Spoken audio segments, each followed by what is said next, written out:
주님의 이름으로 여러분 환영합니다. 예수께서 다시 사셨습니다. 그것이 우리의 희망이 되시길 주님의 이름으로 축원합니다. 저는 오늘 성장로님 기도하셨지만 한 생명이 천하와 같다라고 말씀하시는 예수 그리스도의 말씀을 생각합니다. 한 생명이 천하와 같다라고 이야기합니다. 그렇다면 지금 진도 앞바다의 차가운 물 속에 몇 개의 천하가 갇혀 있는지 모릅니다. 사실 이번 주 설교가 가장 어려웠습니다. 부활의 기쁨과 희망을 나눠야 되는데 우리가 마음속에 파고드는 것들은 참 안타까운 마음밖에 없어서 그렇습니다. 그래서 참 어린애 같은 생각을 했어요. 어떤 생각을 했냐면 내가 믿는 하나님이 슈퍼맨이셨으면 좋겠다. 그래서 슈퍼맨처럼 쫙 나타나셔서 진도 앞바다에 빠져있는 세월호를 딱 들으셔서 그 안에 있는 모든 사람들은 생명을 다 살려주셨으면 좋겠다. 그런 생각 안 하셨어요. 그런 생각이 더 나가길 우리 하나님이 마치 스파이더맨 같으면 좋겠다. 그래서 이 세상에 존재하는 모든 악을 영웅처럼 나타나셔서 다 물리쳐 주셨으면 좋겠다. 그런 생각이 이쯤 되고 나니까 결코 그런 일은 일어나지 않을 겁니다. 왜냐하면 우리 하나님은 결코 그렇게 나타나시지 않을 거기 때문입니다. 진도 앞바다 지금 하나님이 침묵하고 계시다라고 하는 생각뿐만 아니라 하나님은 이미 그 어린아이 100만 명과 여성 200만 명과 남성 300만 명, 600만 명이 유대인이라고 하는 이유 하나 때문에 처참하게 죽어갈 때에도 하나님은 지금과 같이 동일하게 침묵으로 계셨습니다. 사실 그래서 이게 오늘 굉장히 설교하기 힘든 이유 중에 하나입니다. 그래서 저는 이것을 기독교 신앙의 위기다라고 이야기합니다.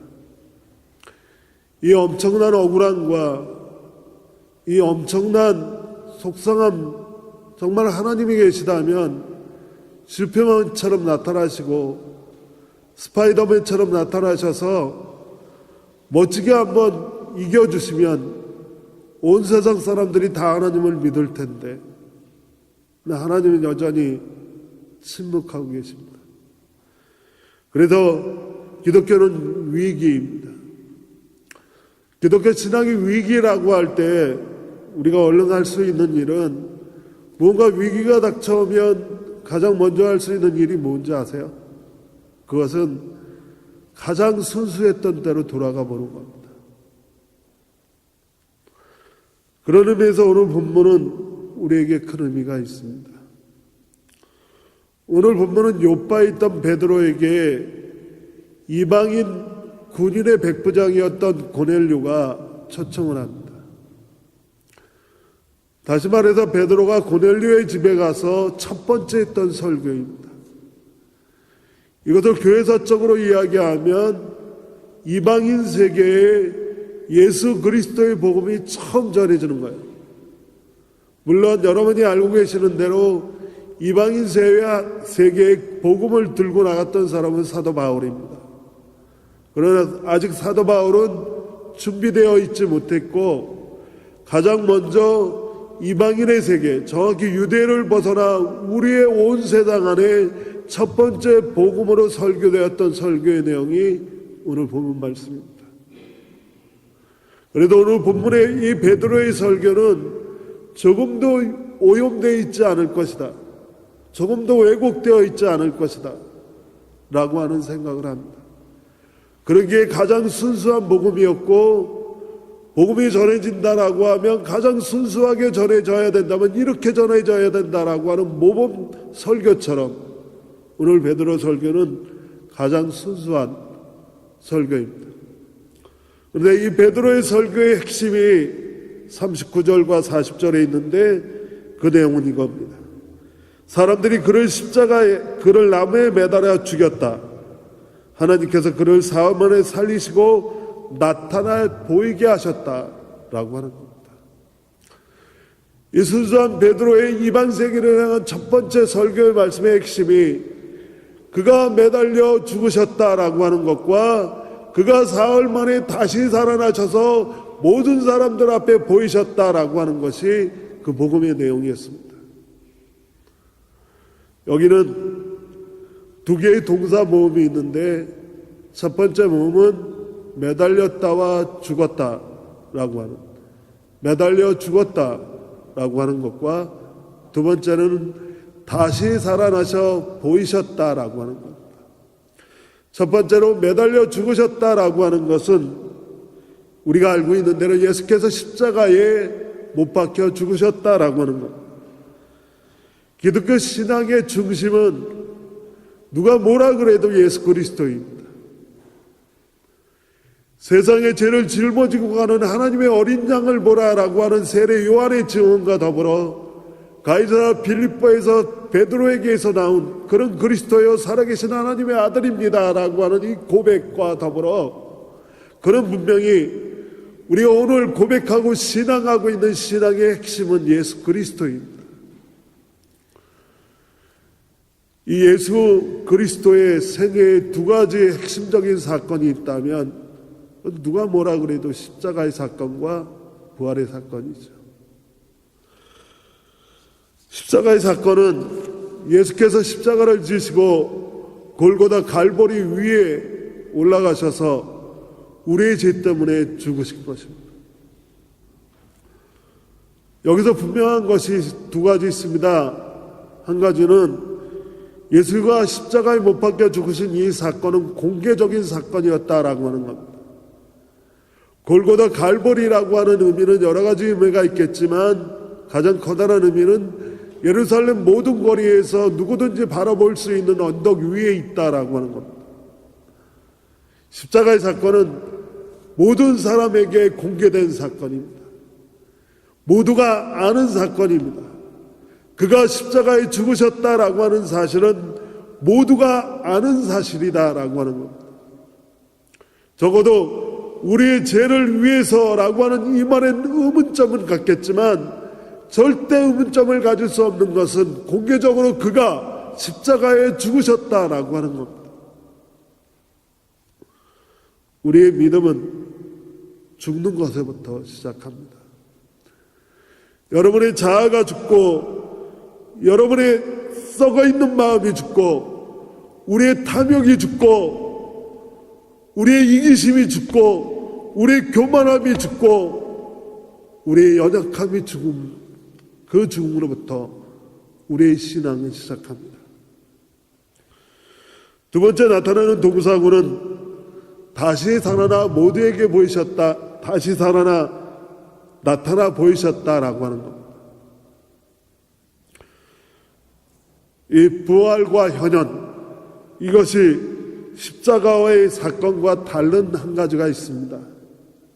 그것은 십자가의 사건은 아까 말씀드린 대로 모든 사람에게 공개된 누구나 인정하는 사건, 나를 위해서라고 하는 말에는 의문점을 가질지 몰라도 적어도 그가 십자가에 죽으셨다라고 하는 것은 누구나 인정합니다.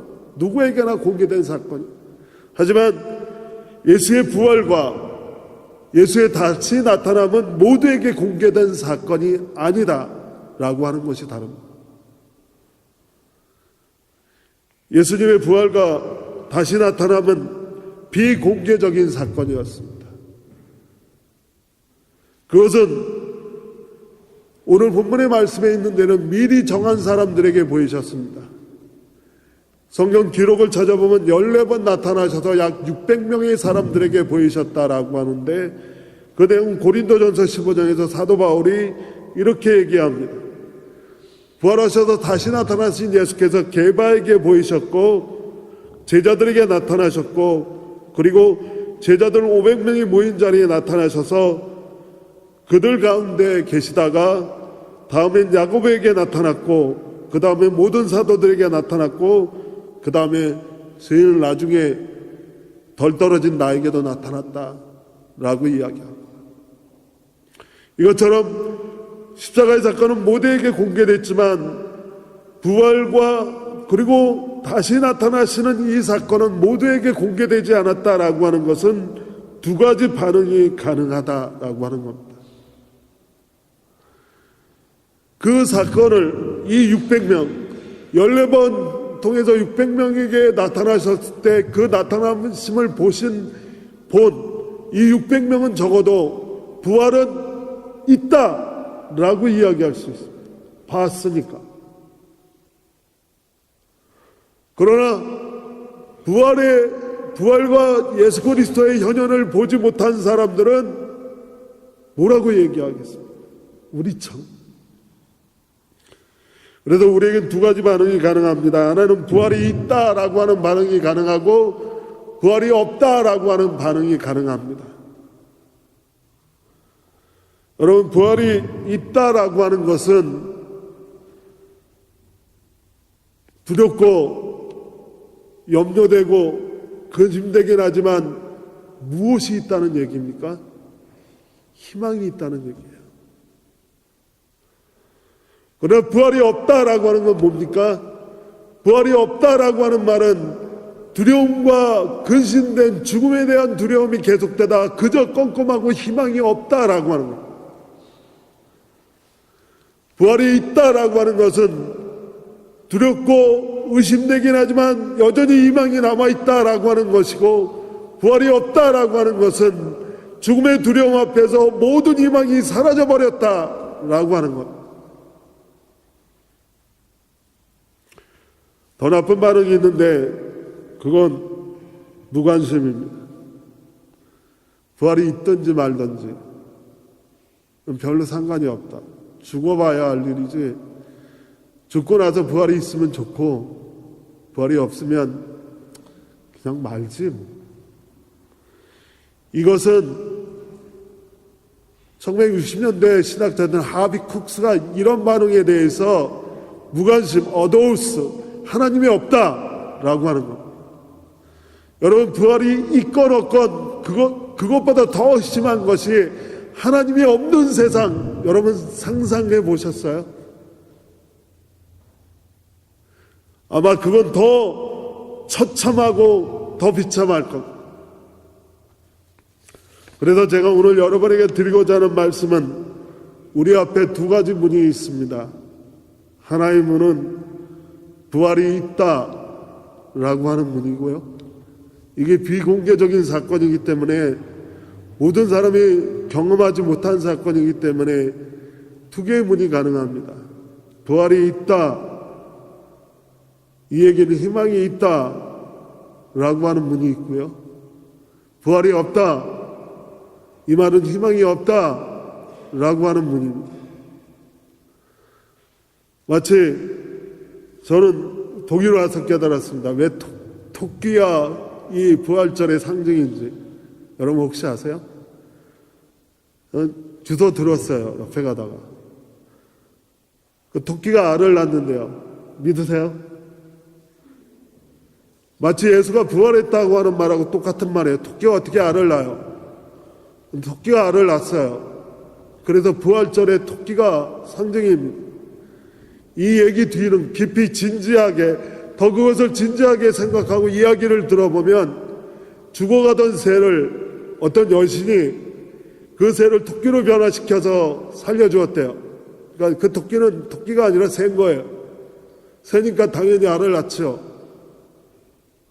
그것처럼 우리로서는 겉으로 보여져서 믿어지지 않는다고 해서 믿지 못할 그것이 아니라, 부활이 없다라고 경험하지 못한 것이기에 부활이 없다라고 하는 것이 아니라 더 진지하게 그리고 더 깊이 그 되어진 일들을 보면, 예수께서 하신 일들을 보고 그분이 우리에게 행하신 일들을 보면 우리가 부활이 있다라고 하는 문을 가야 할지 부활이 없다라고 하는 문을 가야 할지를 선택할 수 있습니다. 오늘 아침에도 계속 뉴스를 보았습니다마는 여러분, 진도 앞바다에 두 가지 반응이 있습니다. 한 가지 반응은 그래도 살려달라고, 그래도 희망을 찾아보자고, 살아있을 줄 모른다고, 죽지 않았다고, 희망이 있다고 울부짖는 자기의 형제와 자식을 둔 그 희망의 목소리와, 끊임없이 희망 가지려고 하는 목소리와, 현실적으로 생명이 유지될 수 있는 시간이 지나버렸다라고 아무것도 하지도 않으면서 하는 척하는 그 사람들과 두 가지 반응이 있습니다. 근데 사실은 현실적으로 생명 유지 시간이 넘어버렸다고 적극적이지 않은 당국보다는 정말 억지 같지만 그래도 살아있을 수 있다라고 이야기하는, 희망이 있다라고 이야기하는, 애통하고 애타라는 그들의 마음이 더 옳은 마음 같아지는 것이 오늘의 현실 아닙니까? 사랑하는 여러분, 죽음은 모두에게 현실입니다. 그렇다고 우리가 죽음 뒤에 희망이 없다라고 이야기해서는 안 됩니다. 오늘 본문은 사도 베드로가 첫 번째 이방 세계에다 이야기합니다. 예수는 너희가 십자가에 매달아 죽였지만 하나님께서 다시 살리셨고 우리 가운데 나타나셨다라고 말씀합니다. 이 희망의 메시지가 오늘 저와 여러분에게 있길 주님의 이름으로 축원을 드립니다. 그리고 아직도 아파하고 있고 아직도 희망을 찾으려고 발버둥을 치고 있는 그 아파하는 모든 사람들에게 예수 그리스도의 부활이 희망이 되길 주님의 이름으로 간절히 기도합니다. 기도하겠습니다. 하나님 감사합니다. 부활이 없다는 문과 부활이 있다는 두 가지 문이 우리에게 놓여 있다는 것이 기독교 신앙의 신비이기도 하고 위기이기도 하고 기회이기도 합니다. 바라오니 우리에게 말씀의 진지함을 허락하시고 신앙의 진지함을 허락하셔서 부활이 없어 희망이 없는 삶이 아니라 부활이 있어 희망이 있는 삶을 선택하고 주님 기뻐하시는 삶을 살아가게 하여 주옵소서. 예수님의 이름으로 기도합니다. 아멘.